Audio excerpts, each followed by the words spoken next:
Alright guys, UFC 285 takes place tomorrow night, and I'm here to break down the entire card, starting with the early prelims, ending with the main event, and I'm really excited for this card. We've got Jon Jones returning to take on Cyril Gane for the heavyweight championship. We've got Valentina looking to add her 8th fucking gem to her belt like Thanos. Let's just get right to the star prospect. I was going back and forth between Bo Nickal and Ian Garry, but I'm going to stick with Ian Garry, man. You know, he's 10-0. This is like his 4th fight in the UFC. I think that's more important.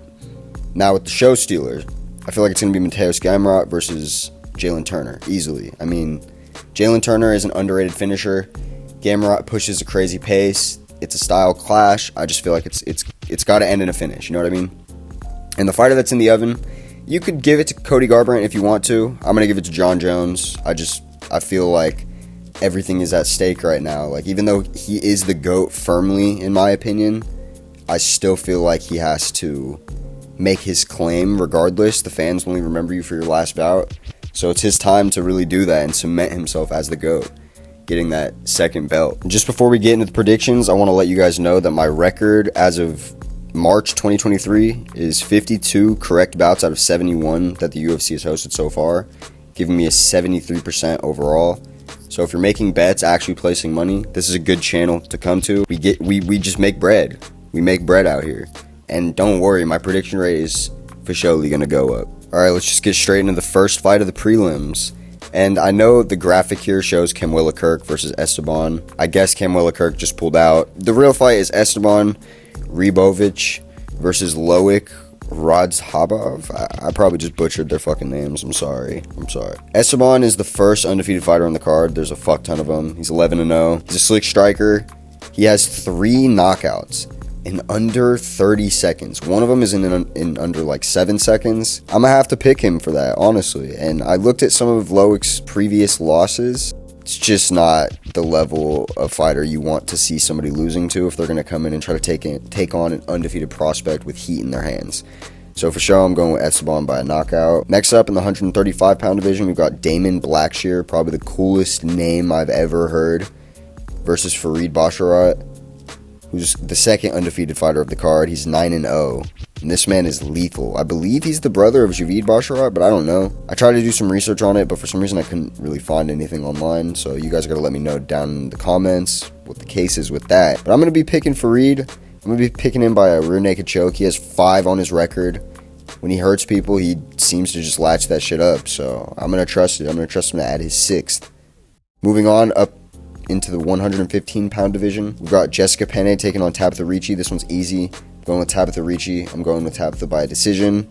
She's 7-1. Jessica Penne got subbed by Karolina Kowalkiewicz. I can't trust her anymore. Simple as that. Moving on to the bantamweight division, Martinez versus Cameron Saaiman. Another undefeated fighter on the card, our third in Cameron Saaiman at 7-0. He looked good in his debut. I still feel like he's going to have some of them octagon jitters, especially on another big card like this. You can kind of see it in his first fight. I'm going to trust the underdog in Martinez to get it done. I feel like he's too scrappy. He's never been finished on the feet or by TKO or knockout or anything like that. So I trust he can go in here and spoil the undefeated record of Cameron Saaiman. Moving on, prospect of the night in my opinion, Ian Garry taking on Kenan, his 4th fight in the UFC. Looking to go 4-0 and improve his overall record to 11-0. Because again, he's the 4th fighter that's undefeated on this card. We got a lot. And I trust Ian Garry to get this done. I mean, he's a striker. He's slick. He's 6'3", which is fucking massive for 170. And Kenan has been bested by a lot of good strikers, similar to Ian Garry. He lost to Brad Riddell. He lost to Israel Adesanya. I just feel like Ian Garry's going to be able to get this one done, and I feel like he's going to land a slick combination into a head kick and catch Kenan and put him out. Now we go on to the 185-pound division. Julian Marquez versus Marc-Andre Barriult. This is going to be a scrap, perfectly placed on the card, you know, the end of the early prelims. I'm going to trust Julian Marquez. I feel like he can hurt him. Cinch up a Darce, maybe a Anaconda, something along those lines. Maybe in a rear naked, I don't know. Maybe he won't even sub him. Maybe he'll just finish him on the feet. But I feel like Julian Marquez has the tools, has the grit, the endurance to be able to get this done. And if he doesn't, I'm going to be severely disappointed. Now into the 125-pound division, we've got Viviane Araujo taking on Amanda Ribas. Hope I didn't butcher your name. Araujo. It's just hard to say low-key. I'm going to be giving this one to Viviane. I'm gonna give it to her. I just feel like Amanda Ribas folds when she fights a real tough, I don't really know how else to put it, to be honest, but y'all get what I'm saying, I feel like. And I think Viviane fits that mold perfectly, and I feel like she's going to be able to get this done by a TKO. I just feel like Amanda is going to fold. And if she doesn't and she can get a sub, that's great, because I fuck with her. I mean, we need more personalities in the UFC, especially in the women's divisions, and she's one of them. She just needs to fucking win. So, yeah.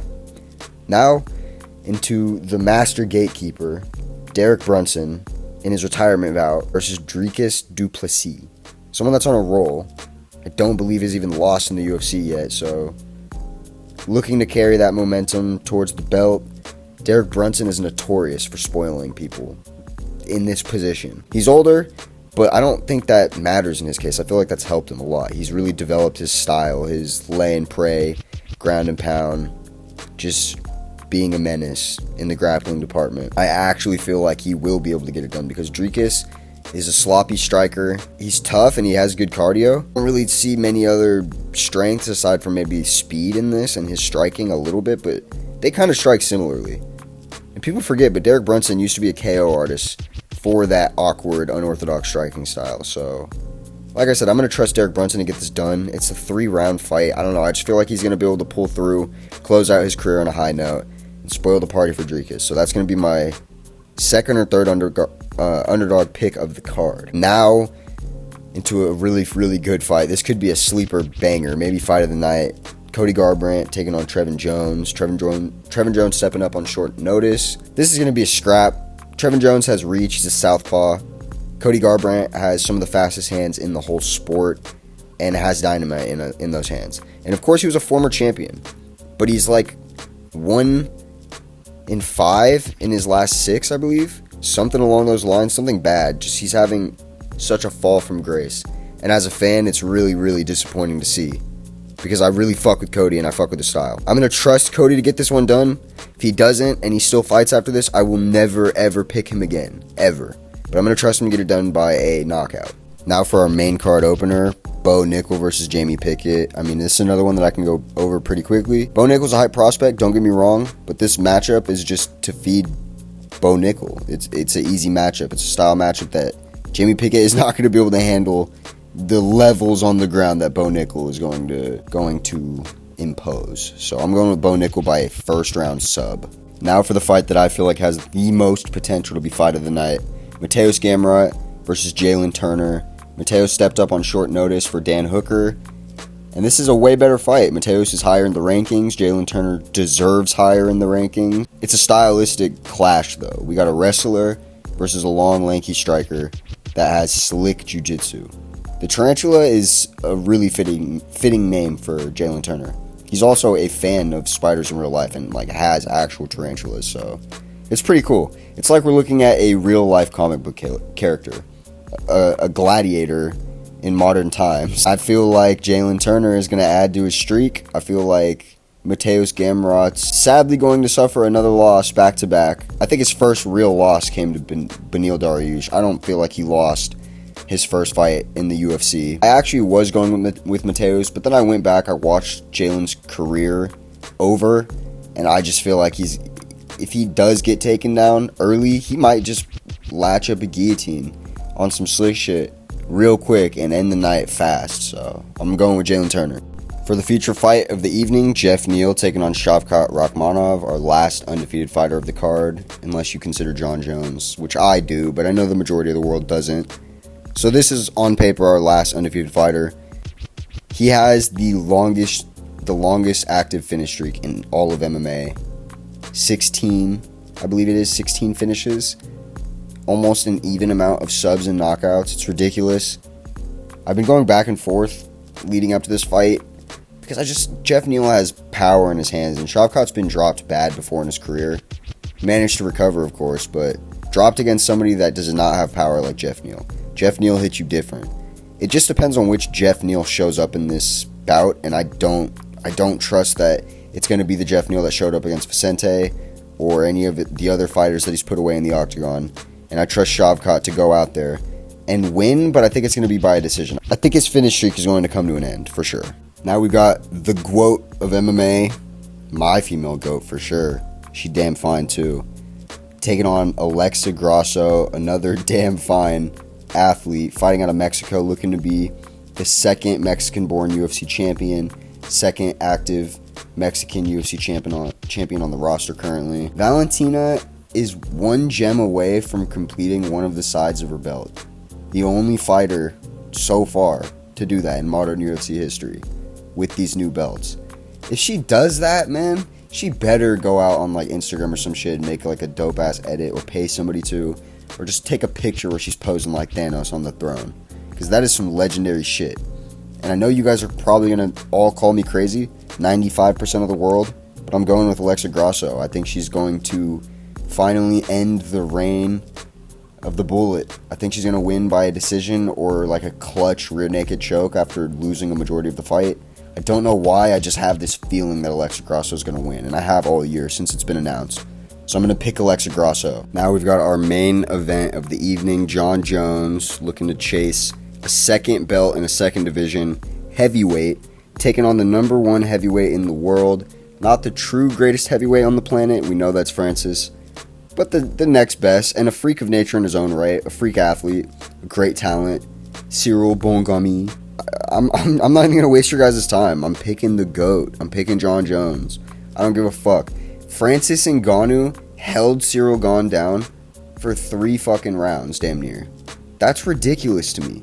Do you know what Jon Jones is going to do to somebody like that? Unless he gets caught on the feet, I know, but I just don't see it happening, man. Like, Jon is actually a creature of violence. There's a difference between 99% of the athletes you're seeing in the octagon and Jon Jones. He's a methodical creature of violence. That's what I'm fucking referring to him as for now on. So I'm picking JBJ, coming back, cementing himself as the GOAT. I mean, I've always seen him as the GOAT, but now casuals are going to have a really, really hard time arguing against it. Alright, that's going to be all for my predictions today, guys. Drop a like if you fuck with the content. I'll catch y'all later.